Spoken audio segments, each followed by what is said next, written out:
Assalamualaikum warahmatullahi wabarakatuh. Baik, di sini Ibu akan menjelaskan tentang sumber daya alam dan kegiatan manusia. Sebelum itu, perkenalkan nama Ibu Titik Maulidia, NIM T 2019-4118 dari Prodi PGMI kelas D4. Gimana kabar hari ini anak-anak? Alhamdulillah baik. Sebelum pembelajaran hari ini dimulai, sebaiknya kita berdoa terlebih dahulu. Berdoa dimulai. Berdoa selesai. Baik, di sini saya akan menjelaskan tentang pengertian sumber daya alam.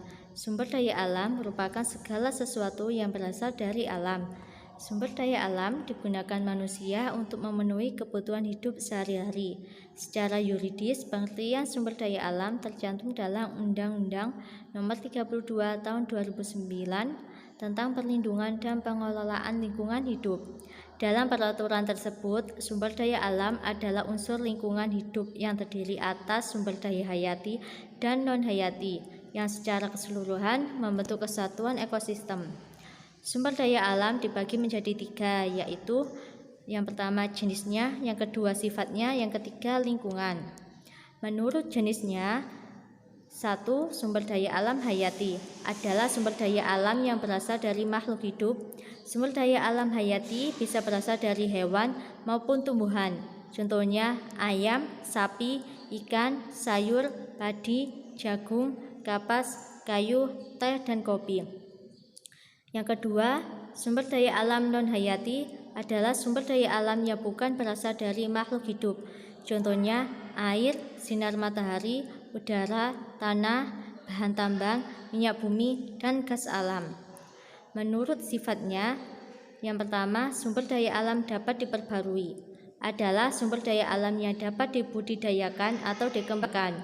Sumber daya alam tentu akan bisa lestari atau tidak dapat habis. Contohnya air, tanah, udara, tumbuhan, matahari. Yang kedua, sumber daya alam tidak dapat diperbarui. Adalah sumber daya alam yang jumlahnya terbatas karena penggunaannya lebih cepat daripada proses pembentukannya. Apabila digunakan terus-menerus, maka sumber daya tersebut akan habis. Contohnya minyak bumi, batu bara, emas, dan besi. Menurut lingkungan, sumber daya alam berdasarkan lingkungannya dapat dikelompokkan ke dalam 5 kelompok, yaitu sebagai berikut. Yang pertama, sumber daya lahan atau tanah. Yang kedua, sumber daya hutan.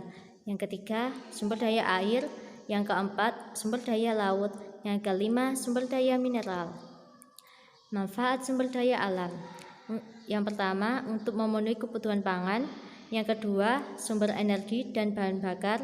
Yang ketiga, sumber energi pembangkit listrik. Yang keempat, untuk pengembangan teknologi. Yang kelima, untuk menjaga keseimbangan alam. Yang keenam, sebagai penyuplai oksigen. Yang ketujuh, sumber mata pencarian dan pendapatan.